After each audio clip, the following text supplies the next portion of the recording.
Hello everyone, welcome to Sleepy Classes. I'm a psychologist and I'm here to give you a few tips on stress. जैसा कि हम लोग जानते हैं आपकी प्रिपरेशन और आपकी तैयारी ऐसी है कि स्ट्रेस होना बड़ा ही नेचुरल है। हम लोग इतने टाइम से तैयारी करते हैं, इतनी देर तक पढ़ाई करते हैं, तो नेचुरल है हमें रिजल्ट्स भी चाहिए होते हैं और उन रिजल्ट्स की टेंशन में ही हमें बहुत ज़्यादा स्ट्रेस हो जाता है। There are lot of people that are able to deal with it in a very good manner and there are a lot जो नहीं कर पाते। तो आज मैं आपको few tips that I will give you that will help you with your stress, right? So first, we have smart goals, right? हम अपने गोल्स ही थोड़े अटेनेबल बनाएं, थोड़े रियलिस्टिक बनाएं। क्या होता है कई बार हम अपने गोल से इतने ज़्यादा बिग बना लेते हैं, इतने ज़्यादा बड़े गोल्स बना लेते हैं कि वी डोंट रियलाइज़ कि हम उनको एक दिन में शायद कंप्लीट ही नहीं कर पाएंगे। अगर मैं ये सोच लूँ कि मैं एक ही दिन में 4 सब्जेक्ट्स के 50% सिलेबस कर लूँ, वो तो पॉसिबल है ही नहीं।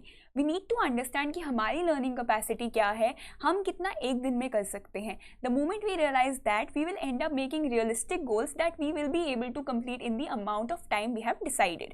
अदरवाइज क्या होगा, हम हमेशा अपने जितना हम कर सकते हैं उससे ज़्यादा अगर गोल रखेंगे तो हर रोज़ एक डीमोटिवेशन होगी कि यार आज तो मैं कर नहीं पाया। द रीज़न बीइंग कि हम गोल्स बहुत ज़्यादा रख रहे हैं। हमें ये ध्यान रखना है कि हम गोल्स उतने ही रखें जितने हमें पता है कि हम अचीव कर सकते हैं and we make sure that हम अपनी प्रिपरेशन में ये भी ध्यान रखें कि जब हम गोल्स बना रहे हैं हम ऐसे ही बनाएं कि वो हमारे इन टाइम पूरे हो जाएं। Correct? Next, your health is your first priority. Of course हम कई बार क्या करते हैं, इतना ज़्यादा पढ़ाई पे ध्यान दे देते हैं, इतना ज़्यादा अपनी प्रिपरेशन पे ध्यान दे देते हैं कि अपनी फिजिकल हेल्थ, फिजिकल बीइंग पे हम बिल्कुल ध्यान नहीं देते। एक्सरसाइज नहीं करते, कुछ भी खा लेते हैं, किसी भी टाइम खा लेते हैं। The reason being because we are studying. Natural है, भूख लगती है, कभी किसी टाइम पे भूख लगती है, किसी टाइम पे भूख लगती है, but we have to make sure कि अगर हमारी बॉडी सही रहेगी, अगर हमारी हेल्थ सही रहेगी, अगर हमारा गट सही रहेगा, तो ही हम ठीक ढंग से कॉन्सेंट्रेट कर पाएंगे और हम ठीक ढंग से अपने गोल्स अचीव कर पाएंगे।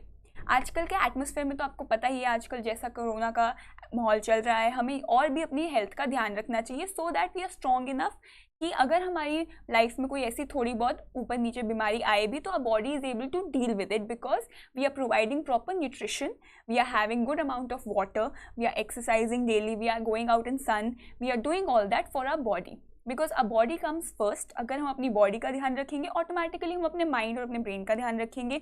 उससे क्या होगा, हमारा कॉन्सेंट्रेशन लेवल बढ़ेगा, we will be able to prepare better and do better in our exam, right? Next, time management. Obviously ये तैयारी ही ऐसी है, ये प्रिपरेशन ही ऐसी है, टाइम मैनेजमेंट बड़ा ज़रूरी है। अगर आप ढंग से अपना टाइम मैनेज कर पाएंगे तो obviously you will be able to achieve your goals. अगर मैं अपने जो लिमिटेड अमाउंट ऑफ टाइम है, अगर मेरे पास 8 या 9 घंटे हैं, 10 घंटे हैं पढ़ने के लिए, जिसमें मैंने डिसाइड किया है आई नीड टू स्टडी, अगर मैं उसको करेक्ट वे से, करेक्ट फॉर्म में यूज़ करूँगी तो obviously I will be able to achieve my goals. अगर मैं हैपहैज़र्डली यूज़ करूँगी, कभी कुछ कभी कहीं, तो कभी मैं कर ही नहीं पाऊँगी अपनी preparation. I have to make sure कि जो मैं अपना शेड्यूल रेडी करूं या जो मैं अपना day to day time table बनाऊं, वो आई नो कि वो इतनी देर में मैं कर पाऊंगी, giving myself proper time to rest also so that I end up not being very tired by the end of the day. क्योंकि क्या होगा, अगर आप हर रोज़ ऐसे करेंगे, कुछ टाइम तक आपकी बॉडी वो चीज़ हैंडल कर लेगी, बट एक टाइम बाद क्या होगा, you will be just so tired कि आपसे 1 या 2 दिन पढ़ाई नहीं होगी or you will run away from your books. So having a proper timetable, a proper management of time is very important so that you are able to achieve your goals in a good manner, in the right manner, correct? And you are able to complete all the subjects, do everything that is required, right? Next is strive for progress, not perfection. देखो, अगर हम हमेशा यही सोचेंगे कि हमें हर चीज़ perfect ही करनी है, हम कभी अपने पॉजिटिव्स नहीं देखेंगे, अगर हमसे कुछ नहीं हुआ बाय चांस, हम ये नहीं देखेंगे कि हमने चैप्टर का 50% या 60% कर लिया, हम हमेशा ही देखेंगे कि यार हमने 100% तो किया नहीं, तो इससे क्या होगा, एक नेगेटिविटी आ जाती है, एक डीमोटिवेशन सी हो जाती है कि यार हमसे तो हो ही नहीं रहा है, हम तो कर ही नहीं पा रहे हैं। द रीज़न बीइंग हमने क्या किया, हम सिर्फ परफेक्शन के बारे में सोच रहे हैं, हम सिर्फ कह रहे हैं हमें सब कुछ परफेक्ट चाहिए, विच इज़ नॉट पॉसिबल। अगर हम सिर्फ परफेक्शन के बारे में सोचेंगे तो हम प्रोग्रेस या लर्निंग के बारे में नहीं सोच रहे। देखिए, कभी भी आप, बहुत मुश्किल है किसी के लिए भी किसी सब्जेक्ट में परफेक्ट होना, करेक्ट? आप बहुत अच्छे हो सकते हैं उसमें, but there is always room for improvement, right? तो अगर आप अपनी प्रोग्रेस पे ध्यान देंगे कि हाँ आज मैंने 60% कर लिया यार, I was able to do a lot, correct. तो उसमें क्या होएगा कि आपने अपने सिर्फ प्रोग्रेस पे ध्यान दिया and it will make you more positive about yourself, about your goals, and you will be motivated to do more rather than thinking about perfection and just being very negative about it. And ultimately आपसे कुछ भी नहीं हो पाएगा and you will be very negative and you don't want to study. ऐसे तो बिल्कुल पढ़ाई नहीं होगी, correct.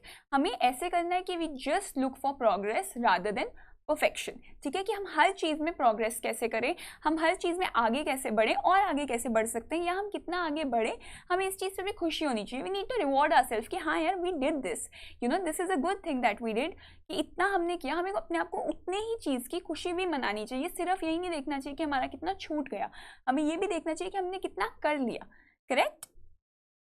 Next is don't isolate yourself. ये बड़ा ही आप लोगों को अनकॉमन सा लगेगा, because the reason being generally बोला जाता है when you are preparing for UPSC you need to isolate yourself from people who distract you, correct. उनसे तो आपको एनी हाउ आइसोलेट होने की जरूरत है। Even if you clear the exam और whatever you are doing in your life, आपको ऐसे लोगों से तो एनी हाउ दूर रहने की जरूरत है जो आपको कहीं ना कहीं लगता है डिस्ट्रैक्ट करते हैं, या आपका माइंड इधर उधर करते हैं, या आपको करेक्ट डायरेक्शन में नहीं लेके जाते। The family that the friends you have, the real friends that you have, वो आपको हमेशा मोटिवेट करेंगे, आपको हमेशा हेल्प करेंगे to improve, to be better. अगर वो लोग आपको हेल्प नहीं कर रहे तो they are not your true friends, right. तो इसमें हमें क्या करना है, वी शुडंट आइसोलेट आवरसेल्व्स। ठीक है, पढ़ाई के टाइम पढ़ाई, but there will be time, because इतना लंबा प्रिपरेशन है, टाइम्स आएंगे when you feel like talking to someone, letting go of your emotions. कई बार हमें बहुत ज़रूरत होती है कि हम किसी से बात करें ताकि हम अच्छा फील कर पाएँ, ताकि हम किसी को समझा पाएँ कि this is what we are going through और this is what we want. So I would say don't ever isolate yourself. अगर आपको ऐसा लगता है कि यू हैव पीपल जिनसे आपको आइसोलेट करने की ज़रूरत है so that you are able to better concentrate better, तो वो उनसे तो आपको एनी हाउ दूर रहने की ज़रूरत है in life general, right. So हमें ये ध्यान रखना है कि whenever we are focusing on anything, जो हमारे आसपास वाले लोग हैं जिनके साथ हम रहते हैं, जिनसे हम बातें करते हैं, वो हमें फोकस करने में हेल्प करें rather than taking us down. So what I would से is don't isolate your self, और डोंट से कि अच्छा मेरे को तो शायद अकेले रहने की ज़रूरत है। ऐसा कुछ नहीं है। You need correct people in your life. उससे anyhow they will motivate you to do better or study better, or rather they will help you, so that you can improve your score. Next is relaxing mind and body. देखो, relaxation बड़ी important है। हम लोग सारा time ऐसे उलझन में रहते हैं, हम काम करते रहते हैं, लर्न करते रहते हैं, एंग्जाइटी होती रहती है, कितना कुछ होता है। Our body is going through a lot, we never realize how much we are making a body go through these things, whether it is anxiety, whether it is stress, and then it physically affects our body.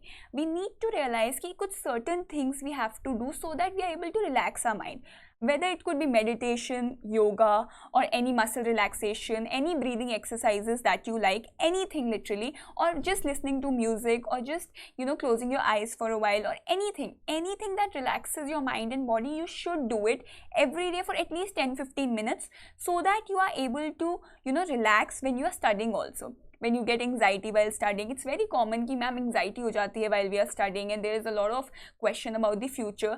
There is, but you need to relax today so that you are able to achieve कि आपने आज क्या गोल बनाया है। अगर आप आज भी यही सोचते रहेंगे कि यार कल क्या किया था, परसों क्या हुआ था, या कल क्या होगा, परसों क्या होगा, एग्जाम का कैसे होगा, आपका माइंड कभी रिलैक्स करेगा ही नहीं, कॉन्सेंट्रेट होगा ही नहीं। द रीज़न बीइंग हम रिलैक्स ही नहीं कर रहे हैं। सो रिलैक्सेशन के लिए कुछ भी, whatever you find, whether you have some hobby which you like, ज़रूरी नहीं है कि आपको कुछ योगा ही करना है, कुछ मेडिटेशन ही करनी है। Yes, if you can do it then that is very good, but even if you can't do it, there is something else that you can do. कुछ भी, painting, playing music, guitar, anything, try to do it, whether it is gardening or just taking a walk. These things really help. They help you relax your mind, relax your body, and it improves your next hours of studying. Correct? Next, the last one we have is counseling. See, there are a lot of tips that I already gave you कि आप ये कर सकते हैं, वो कर सकते हैं, ऐसे कर सकते हैं, वैसे कर सकते हैं, but there are times जब ये छोटी छोटी चीज़ें भी कई बार हेल्प नहीं कर पाती, because the reason being stress बहुत ज़्यादा है, प्रिपरेशन इतनी कर ली है, डर लग रहा है कि होगा या नहीं, एग्जाम की क्लैरिटी नहीं रहती है, कुछ समझ नहीं आता है कैसे करें। तो उस टाइम क्या होता है, एक प्रोफेशनल की हेल्प काम आती है। कई बार हमें ऐसा लगता है, कई बार हमें किसी से बात करके बहुत अच्छा लगता है, कई बार हमें अपने इमोशंस लेट गो करके बहुत अच्छा लगता है, just because if you have someone who empathises with you, that is pretty much enough, right? Someone who understands what you are going for, someone who guides you in the right direction, that is what is required, right? So counseling does that very well, correct? So we are providing to all the students who are enrolled, we are providing them 2 sessions, and if our batch 4 is open, so if the enrollment is open, the classes will start from 1st. So if you are interested in enrolling in the batch, you will obviously get 2 free sessions free, and of course the amazing teachers are going to teach you, right? And you will get 2 sessions that will help you in your preparation and further in your exams also. So the total video which has everything explaining the batch and everything about your course is there on the YouTube channel. You can check it out, and good luck, do well. Bye bye.